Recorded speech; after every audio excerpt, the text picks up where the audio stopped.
Creatures of the night, it's your girl Tati. Let's talk about AEW Collision and Rampage. We did have them earlier during the day.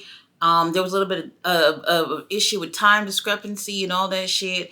So I ended up doing Collision, Rampage, and Survivor Series live streams for all that. And let's just say I was so frustrated from the PLE, my ass went to bed. But here is the review. We started off with William Ospreay versus Juice Robinson.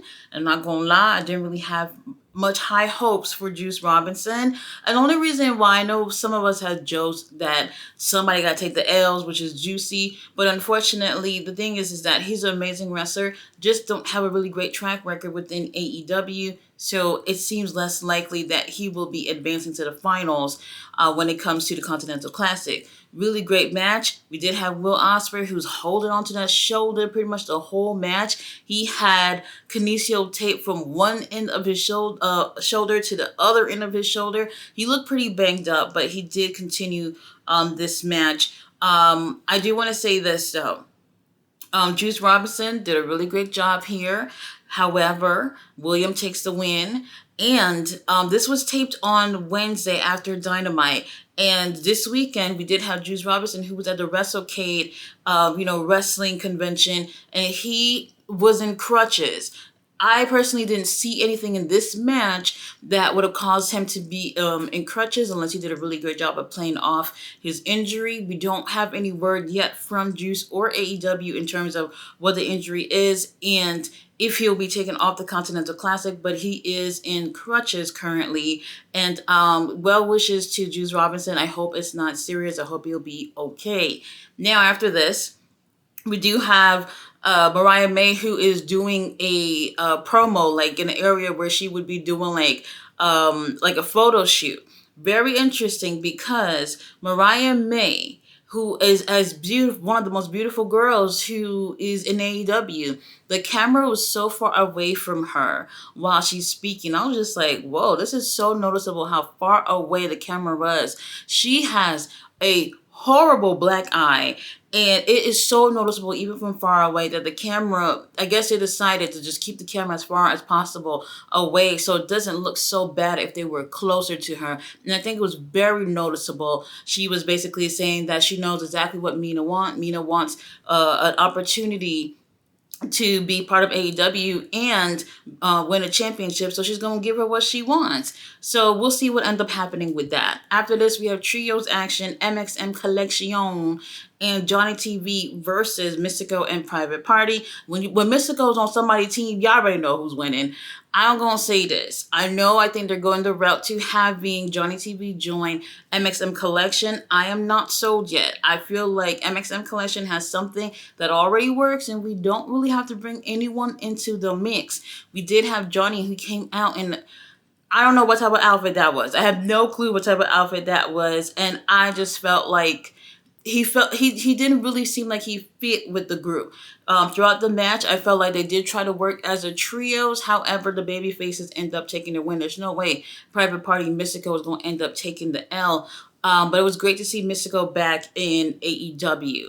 Now, it was Johnny who took who ended up getting pinned after a gin and juice, which I felt like was the best option in terms of not letting MXM Collection get pinned. And since Johnny not really in the group, might as well let his ass get pinned.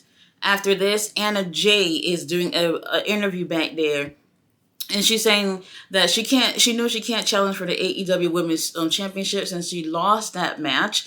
But there's other titles to win in AEW. And the first thing I thought of was like, what are you going to go for next? The TNT title? Like, girl, what's going on here? Very interesting because the only other option that she has within AEW, not Ring of Honor, is a TBS Championship. I don't know if that's the route they're going to go in terms of CEO and Anna Jay, but she is putting that out in the universe that, hey, there's a TBS title. She didn't mention the TBS title, but we know there's only other one title. So let's see what ends up happening with that. Now, another Continental Classic matches for the Blue League. We had Kyle Fletcher versus Beast Martos. Beast Martos, he warms my dark heart every single time. Probably the best match within Collision. I absolutely really love both of these guys' work ethic. If anything, I think every match on here was pretty good. This one right here, I just love the way their chemistry I thought was really, really great.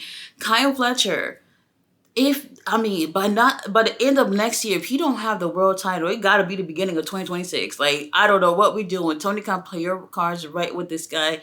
He is a freaking star. Beast Muertos as well. Beast Muertos, I don't know if he's speaking English or whatever, but at some point maybe he's gonna do less growls and a couple of more words, and we'll see how far we can get with Beast Muertos as well. Kaya Fletcher ends up taking the win with a brain buster. And honestly, I felt like, yeah, here and there, both of them are, having a little bit more in terms of outperforming the other. But obviously, Kyle Fletcher, I think he's going to make it really far in this tournament, but I don't see him making it to the finals. Some people are already saying that they would love to see Kyle Fletcher representing the Blue League and William Ospreay at the finals for the Continental title. And honestly, I don't think that's where they're going. At least I hope not. I absolutely hope not. The only other option that I'm hearing everyone else say, which I believe is going to happen, is Okada versus Will Ospreay. And that I absolutely don't want to see. If you have never seen Will Ospreay and Okada before, there are plenty of matches in New Japan that y'all can go back and go see. Tony Khan, we don't need this happening again. At least not right now. After this, we do have the Undisputed Kingdom back there with Kyle O'Reilly. They back again arguing about MJF and Adam Cole. Nobody gives a fuck. I'm sorry. It's just seemed like for the past couple of weeks that these promos have been feeling very recycled. It's like, okay, y'all said that last week. I said that the week before. What else is going to come from this? You guys know that we do have the Dynamite Diamond Battle Royal, whatever the fuck they call it, next week. So, next week on Wednesday. Whoever wins that will get the Dynamite ring. You guys know MJF has won it every freaking year. Will he win it again? I'm not 100% sure. I wouldn't be surprised if that would have happened. But the story with Adam Cole and everybody feuding with MJF not even bothered by these people one bit, but they seem to be having issues within the groups, within the friendship, while MJF it doesn't really seem to care about what's going on. After this, we do have Don Callis, who is with Takeshita, cutting a promo backstage. They're headed for the Tokyo Dome for Wrestle Dynasty, Wrestle Kingdom. They didn't mention this on the show, but Takeshita will also be at DDT Wrestling on January 3rd. So January 3rd, DDT Wrestling. January 4th, Wrestle Kingdom 19. And then January 5th, we have Wrestle Dynasty. I am nervous. They're working my boy to the bone. I'm just saying. 3 days back to Takeshita is not some lazy wrestler. He's not just going to go in there and wrestle like Hook or something and then just come out the ring unscathed. This is a guy who goes in there and he works his ass off. And I am just saying, we really want Takeshita to be successful in if and when he dropped this title to not be injured. So I just hope that with him wrestling as of late, because he's going to be in New Japan in about 2 weeks too. He's working, he's booked and busy. We appreciate that, but I hope it's not too much. And even if he's working so much, Tony Khan should do a better job at letting everyone know what Takeshita is doing, representing AEW outside of the company. After this, tag team action with the Iron Savages versus the Outrunners. Somebody had pointed out that this match have happened a billion times and they've actually never had a match together. And I'll be honest, I found that to be very surprising because they seem like they would have been in the ring a billion times before. But this is the first time they have their match. I love how they give the Outrunners that old VHS feel when you see them come out there with their entrance. I love when wrestlers have that personalized touch with their entrances. So that makes them feel more of a big deal. And I appreciate that. The match was okay. Nothing to go out your way to go see. Outrunners end up taking the win. I do appreciate Iron Savages. I feel like they should be over a little bit more. I feel like there was a connection with the crowd. A little bit earlier with their Iron Savages thing, when they stopped the Bear Country stuff and do the Iron Savages thing, I felt like there was a connect with the audience. But as of late, I don't know if the audience is feeling this anymore. We'll see about that in the future. Now, after the Outrunners win, all of a sudden FTR music came playing, and then they went out there and they all shaking hands and flexing and everything. I said, well, what is this about? I mean, y'all can't be friends backstage. Do y'all have to come out every time the Outrunners have a match? It's a little bit weird, but maybe this is going somewhere. We'll see what happens. FTR is doing something for a little bit of camera time, and honestly, we don't care. We just don't care. After this, we have Max Caster, who is cutting a promo on Swerve. Interesting, he mentions how Anthony Bones is the one who lost for the tag team match at Full Gear. Very interesting. And he also said that he hasn't talked to Daddy Ass and Anthony Bowens, and how he is a leader of the Acclaim, and should, I don't know, be able to fix things within the group, which was very interesting because I never knew your ass was the leader of anything. And he's going on and talking about how he's the best wrestler alive. I'm going to be honest, even if you are a fan of Max Caster, I don't think you would think he's the best wrestler alive. That moniker for him, I don't feel like it fits. This promo, I try to take him seriously. He doesn't have that. Something about him, that aura about him it's not there for me. So when he speaks, I'm just like kind of not feeling his words. And I feel like that's really important through promos. Even if you don't like a particular wrestler, when they have that talent, like, you cannot deny it. And for me, I felt like, I hear you, buddy, but I don't feel you, buddy. You know what I mean? He's gonna have a match with Swerve on Dynamite, and I'm not sure where this is going between Max Caster and Swerve Strickland. It almost feels like this is just giving Swerve something to do. Now, up next, we have Wheeler Yuta versus Hangman Adam Page. Hangman limping from the very beginning of this match, and I would honestly say I felt like Wheeler Yuta had a little bit more control in this match than Hangman. Hangman is bothered by that leg pretty much most of the match. And even when he went to go hit a buckshot lariat, that knee just totally gave up, and Wheeler Yuta was able to snatch him up into his seatbelt. And surprise, surprise, I don't think I've actually seen anyone be able to get out of a seatbelt from Wheeler Yuta. Now, match continues, and we do actually have the entire Death Riders who are in the crowd. They're watching the match. And I'm like, okay, they're either going to get involved or they're just going to wait things out and see what happens, what Wheeler Yuta is going to be able to do. Unfortunately, Wheeler Yuta didn't take the win. And I have to say, the Death Riders was just standing there like they were disappointed in Wheeler Yuta the whole motherfucking time. Before Death Riders can even do anything, Jay White actually comes out and he ends up attacking Wheeler Yuta. And this obviously it's bothering, well, you know what? Maybe it's bothering Hangman more than anything, but it's not bothering the Death Riders. They don't care. Wheeler Yuta is a sacrifice to them. Matter of fact, when Wheeler Yuta get to the back, they're going to whoop his ass anyway. So honestly, they don't care. I am okay with what happened. I do kind of feel like the Death Rider thing is not where it was at with me a couple of weeks ago. So we do have to pick things up, especially now that there's more people involved, like Jay White and Hangman in this story somehow, some way. Not sure what they're going to end up doing with that, but we'll see. Now, what was interesting was Jay White told Wheeler Yuta was pretty much lifeless on the mat, to tell Yo King that the real King is coming for the title. And I was just like, oh, okay. If we end up having Jay White versus Jon Moxley for the title, I'm totally cool with it. I still don't see Jon Moxley losing this title. Whatever this mission is with the Death Riders, I feel like we're not going to see Moxley lose his title until this mission is complete. Because right now, I don't even feel like it started. Up next, we have Mina Shirakawa versus Layla Gray.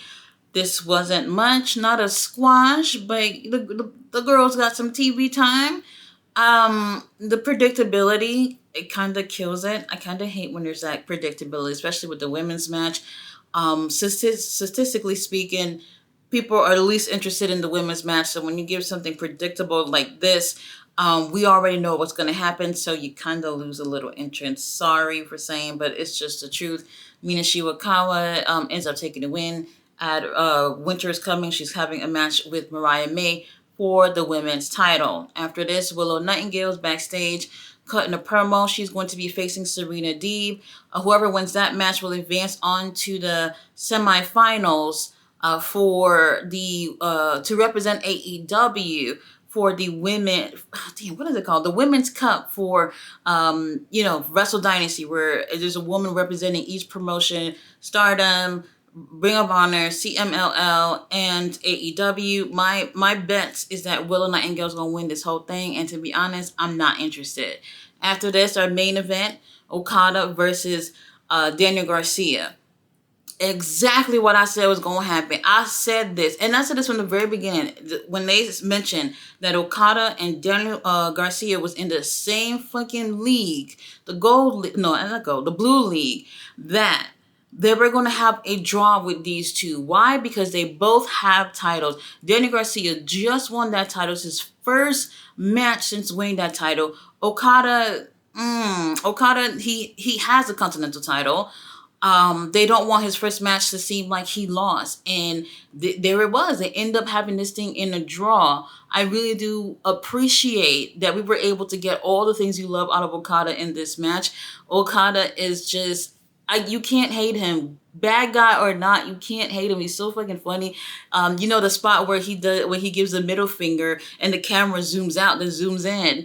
He went to give the middle finger, but instead of doing the middle finger, he catches himself and he's doing the Daniel Garcia dance. It was absolutely hilarious. When he was beating up Daniel Garcia outside of the ring, dude was laughing the biggest smile from ear to ear. And I was just like, this is what I love. This is what I miss seeing from Okada. And I feel like, unfortunately, we have not seen too much of him. I know Mark Henry the other day was saying comments about how, they got someone like Okada, and since he's been in AEW, it just hasn't been the Okada like we've experienced in New Japan. And he is right. I absolutely agree. However, I do think that we have to give some time as well. But when he's holding a title after all these months, I don't think we got much out of him, but this match I felt like reminded me of what I love about Okada, and I think other people might have been reminded about that too. Daniel Garcia, he was there, he was doing whatever he does, and it ended up ending in a draw.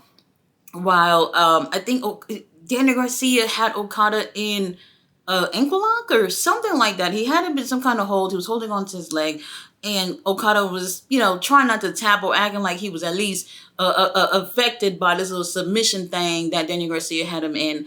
But the bell ended up ringing, and that's exactly what I figured was going to happen. So that's what happened, and I'm not surprised about it one bit. A lot of other people are not happy about it, but you got that little draw out the way. I don't want to see this keep happening from here. Let's talk about Rampage. Oh my God. Okay. So we have Thunder Rosa versus Harley Graham. Harley Graham is wrestling in the hologram match.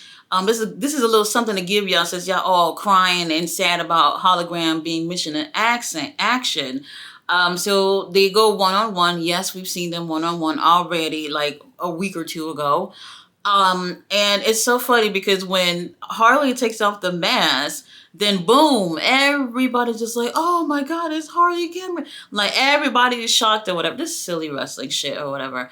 But the match was okay, nothing over the top or whatnot. However, this is good for Harley Cameron. Harley Cameron her personality is just A plus. Like I would totally hang out with her. She is definitely that type of personality that is needed in pro wrestling. She's improving in the ring, and I appreciate that. Who knows what's going to happen in a year or two's time with Harley? I think she's doing really, really great. So I would say keep it up. Thunder Rosa, we don't know what we're doing with her. She did do a promo a little later on where it looks like she's ready to get her hands on the title. So we'll see what end up happening with that. But Thunder Rosa ended up taking the win, which is no surprise here. Just something a little fun. Now, after this, we do have a quick little interview backstage with Mercedes Moné, who's basically saying, look, I don't want to hear about this girl, Camille, ever again after what just happened. She's going to focus on her title, which I found to be interesting. We'll talk about that a little bit more in a second. After this, we do have trios action, Top Flight Action Andretti versus Mascara Dorada, Atlantis Jr., and Shibata. Do I even have to get into details? I will say, I never felt like Top Flight Action Andretti was going to win, but I felt like they performed so well. I kind of felt bad for them. Both teams are baby faces, but I feel like Top Flight, once again, in that position where it's just like, they put in a lot of hard work. People really like them. They're so talented. And we have not yet seen the payoff for these young guys. And I kind of felt bad, to be honest with you.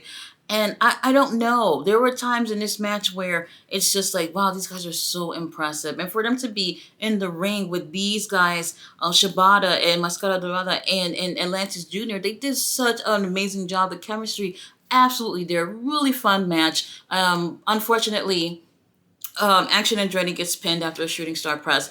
And it is what it is. I wish there was more going on for these young guys. Unfortunately, the trios titles are with the Death Riders. Nothing has happened with them in those trios titles as of late, and we need to get something going. I understand there's big storylines going on, but when y'all putting people in big storylines where the titles are kind of being held hostage, it doesn't do anything for anyone else, especially the wrestlers and the fans who are watching who are just like, wait, where the titles at? Where these type of guys could be going for something like that rather than these titles sitting at home. Really, you didn't even come out with the trios titles. We haven't really even seen these titles in quite some time. So for me, really great match. One of the best matches out of both shows, but still, Top Flight, Action Andretti, these guys, they're too young to not be holding titles or whatever. We got to do a little bit more with these guys. After this, Nick Wayne, he's doing his little promo. And they asked him about Hook. And he's like, look, don't be asking me no question about Hook. I don't give a fuck about Hook. Matter of fact, I'm going to take care of Hook when we go to the Hammerstein Ballroom. I forgot what episode that is. That's like, I want to say in 3 weeks. It has to be 3 Dynamites from now where they will be over there. So that's, I don't know. I'm not even going to do math and guess what date that is. But he's going to be having a match against Hook. And this is what I've been wanting. This is what I've been wanting for a long time. Because when I'm telling people that Hook is not a good wrestler, y'all not listening. This is going to show you what I've been saying, that Nick Wayne is a better wrestler than Hook. Even if Nick Wayne doesn't win, you're going to see the difference between these two guys. Hook is, I don't know, 25. He looks like he's fucking 13.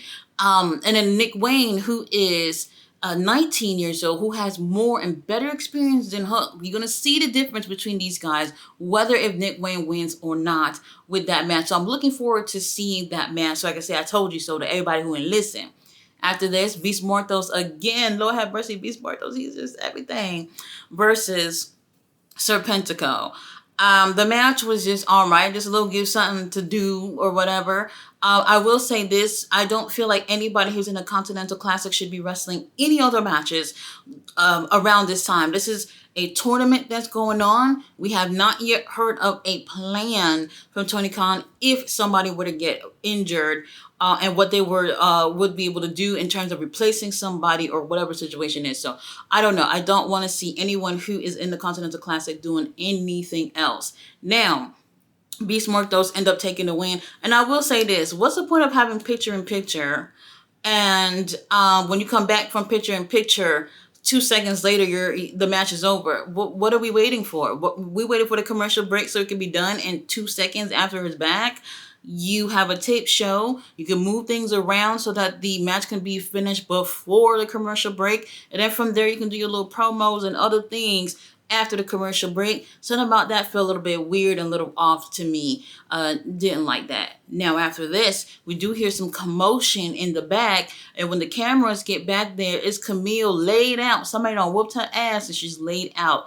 For me, this either two things. Either Camille is injured and they're putting her out, or this is just to further the storyline where maybe we might get Camille versus CEO at World's End. I do feel like maybe she's injured. I did see pictures of Camille at the WrestleCade event that they were doing this weekend. She didn't have a sling. She didn't appear to be injured like how we've been seeing her on TV. So honestly, I'm not sure. But if anything, we're going to guess that it was CEO, or maybe CEO got some new henchmen or henchwomen to do her bidding. Whatever the situation is, Camille looked like she's going to be written off for a little bit.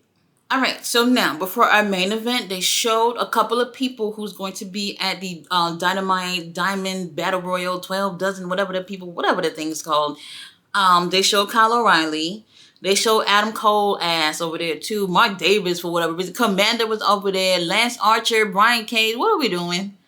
What are we doing? This is not what I really thought we were going to see. I don't know. Those are the names that we got so far right now. You already know MJF is one of those names as well. Now, since they showed Commander was going to be on there, I was just like, okay, Commander's going to be in the main event. Commander went against Hechiseto. Hechiseto, oh my God. He's another one that I really, really enjoy. If y'all don't know who this guy is, he has had some matches within AEW. You'll mostly see him in CMLL. You'll see him in New Japan. He's been over there for a little bit lately as well. He's so dreamy. He is so dreamy to me too. This match, probably, well, close to the best match. Close to the best match from both shows. They tore it up. They tore it up. So I really, really enjoyed this. The chemistry is great. They must have wrestled each other before. I want to guess. They must have wrestled each other before. If not, then this chemistry was just amazing. Amazing. With me seeing that Commander was going to be in that little Diamond Dozen, whatever they're doing next week, I was just like, oh, Commander winning this. Why bring him into that match with him taking the L? And that's exactly what they're doing. Commander actually loses this, which absolutely surprised me. I thought that, well, right. I was very surprised about that. Hechiseto doesn't need the win, honestly. I don't, he didn't need it. It would look nice for Commander to have this win before going into that match on Wednesday. So for me, I was very surprised. But this was definitely one of the best matches out of both shows. And real talk, one of the best matches if we're going to include Survivor Series as well.